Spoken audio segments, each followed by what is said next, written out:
Railway Chandrashekhar ji zonal minister हैं चंद्रशेखर जी दुनिया में शांति का संदेश देने वाले को स्पीच देने जा रहे हैं। महामानव समाज से तथागत गौतम बुद्ध तो हमारे गुरु हैरे बना के सुनते हैं, हमारे मसीहा जिससे कि बाबा साहब डॉक्टर भीमराव अंबेडकर को कोट कोट नमन करते हुए जो इस सभा में उपस्थित बाबा साहब के वंशज सुन सके।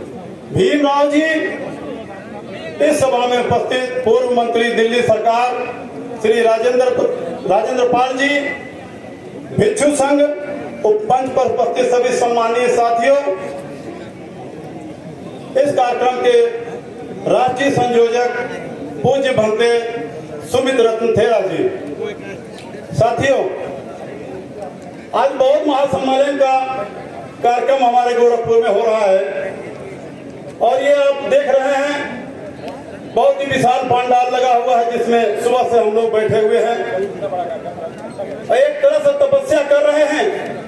तपस्या इसलिए कर रहे हैं कि बाबा साहब डॉक्टर अंबेडकर तथागत गौतम बुद्ध का कर्म आगे बढ़ता रहे, क्योंकि भलाई हमारी इसी में है। जितने भी लोग देश में जब ठोकर खाते हैं तो तथागत गौतम बुद्ध की शरण में आते हैं। मैं आपको याद दिलाना चाहता हूं कि हमारे प्रधानमंत्री जी जब विदेश में जाते हैं तो कहते हैं कि मैं बुद्ध की धरती से आया हुआ हूं। मैं प्रधानमंत्री जी से निवेदन करना चाहता हूं कि अगर आप इस बात को विश्व के स्तर पर कहते हैं तो इस देश के अंदर आकर के ऐलान कर दीजिए, इस देश के लोगों के बीच में आकर के कहिए ये राम और कृष्ण की धरती नहीं है, भगवान बुद्ध की धरती है। आप विदेशों में जाकर के भगवान बुद्ध की धरती से आए हुए बात करते हैं। मैं तो बाबा साहब का धन्यवाद देना चाहता हूं, शुक्रगुजार हूं बाबा साहब डॉक्टर अंबेडकर का, जिन्होंने समता का अधिकार दिया, समानता का अधिकार दिया, और समानता का अधिकार सिर्फ हमें नहीं दिया, आपको नहीं दिया, इस देश के तमाम नागरिकों को, समस्त नागरिकों को, चाहे वो नर हो, नारी हो, किन्नर हो, साधु हो, सन्यासी हो, सभी को बराबर का अधिकार दिया। जितनी वोट की ताकत उनकी है उतनी ही ताकत, उतनी कीमत हमारे वोट की भी है। आप लोग बार बार दूसरे लोगों का नाम ले रहे हैं। मैं तो कहता हूं कि बाबा साहब का संविधान नहीं होता तो इस देश के जितने साधु सन्यासी हैं वो कभी कुर्सी नहीं पाते, राज भोगने के लिए कभी विधानसभा और संसद में नहीं जा पाते। उन्हें तो बाबा साहब के संविधान को सर पर रख करके पूछना चाहिए, जिसकी वजह से आज वो घंटा बजाते बजाते संसद और विधानसभाओं में जाकर के बैठे हुए। मित्रों, मैं एक चीज और याद दिलाना चाहता हूँ, बहुत कम समय में बोलना चाहता हूँ कि हम लोग बार बार दूसरे लोगों का दोष देते हैं, सामान्य वर्ग के लोगों के, मनुवादियों की बात करते हैं। हम अपने लोगों को हम अपने लोगों की बात करनी चाहिए। आपको याद होगा जब आपके 21 सांसद 21 विधायकों की सदस्यता समाप्त कर रही थी तो इतवार के दिन पूर्व राष्ट्रपति महोदय ने अपने बंगले पर मंगा करके फाइल दस्तखत किया और 21 विधायकों की सदस्यता रद्द की। उन्हें भी नहीं बुलाया, न उन्हें शिलान्यास में बुलाया, न वर्तमान राष्ट्रपति को उद्घाटन में बुलाया। मैं तो ये कहता हूं कि गैरतमंद राष्ट्रपति हमारा अगर है तो उसे तत्काल इस्तीफा दे देना चाहिए। राष्ट्रपति के बाद उनका कौन सा पदोन्नति होने वाला है भाई? जीवन भर जब तक मरेंगे तब तक जिंदा रहेंगे, जब तक फ्री में खाना, रहना, सोना सब कुछ उनका फ्री ऑफ कॉस्ट होगा।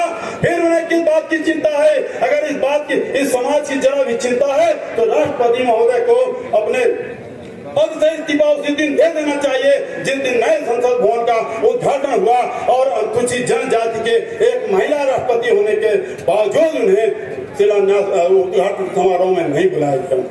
तो ये गलती हमारे लोगों की है। 131 सांसद बैठे हुए संसद में, कौन सा काम कर रहे हैं भाई? सिर्फ मोदी कर रहे हैं। मैं तो कहता हूँ कि संसद में विधायक छोड़ के भागने की भी जरूरत नहीं है, वहीं खड़े होकर के ललकारने की जरूरत है। वो जगह आपको सही जगह थी जहाँ पर आप अपनी बात कर सकते थे। मैंने देखा पिछले दिनों संसद में, राज्यसभा में हमारी एक सांसद सिर्फ मात्र मायावती जी थी, बहन मायावती जी थी, नाराज हुई, उन्होंने राज्यसभा से भी इस्तीफा दे दिया। आज हमारी बात करने वाला कोई नहीं है। मित्रों, हम दूसरों की दोष देते हैं, अपने गिरेबान में झांकना पड़ेगा हमें। और सबसे पहले अनुसूचित जाति जनजाति के जितने नुमाइंदे हैं, जितने हमारे प्रतिनिधि हैं, पहले उनसे पढ़ के उनको पूछिए कि बाबा साहब डॉक्टर अम्बेडकर ने 131 कॉन्स्टिट्यूएंसी इसीलिए क्या बनाई थी तुम्हारे लिए कि जाकर वहां करके जूता ढो। अरे अपने लोगों की बात करने के लिए आप वहां पर बुलाया था, आप लोग जाकर के संसद में भूल गए बाबा साहब की बातों को। मैं बहुत ज्यादा समय नहीं लेना चाहता हूं मित्रों, मैं सिर्फ स्वागत करना चाहता था।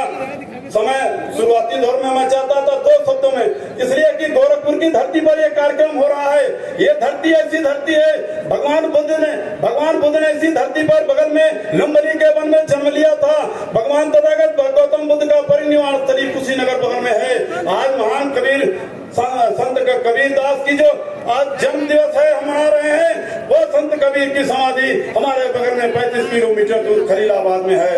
मैं इस गोरखपुर की धरती पर बाहर से आए हुए सभी आगंतुकों, सभी मेहमानों और जिले के दूर दराज से आए हुए हमारे भाइयों बहनों और बच्चों का बहुत बहुत स्वागत करता हूँ। एक बार पुनः धन्यवाद देना चाहता हूँ बंधु सुमित रत्न थेरा जी को, जिन्होंने गोरखपुर में जगाया। मैं हम लोग ये चाहते थे कि गोरखपुर में कोई ऐसा मौका मिले जहां हम अपनी बात कर सके। आज उन्होंने इस बात को पूरा किया। आज मैं पुनः कहना चाहता हूं कि बाबा साहब का संविधान नहीं होता तो कोई भी साधु सन्यासी न संसद में जाता और न विधायिका में जाता और सिर्फ जंगल में जाकर के आधे कपड़े पहन करके तप करता हूँ। बाबा साहब का यही होना चाहिए। उन लोगों को जो लोग देश में संविधान का विरोध करते हैं, उन्हें यह सोचना चाहिए उसी संविधान की बदौलत तुम वहां पर पहुंचे हुए हो। चलिए, मैं बहुत ज्यादा बातें नहीं करना चाहता हूँ। मैं पुनः आप सभी लोगों का यहाँ पर स्वागत और सम्मान करना चाहता हूँ। बहुजन समाज में जन्मे जितने भी महापुरुष हैं, उन सभी लोगों को कोटि कोटि नमन करते हुए आपके बीच से विदा लेता हूँ। जय भारत, जय भीम, धन्यवाद।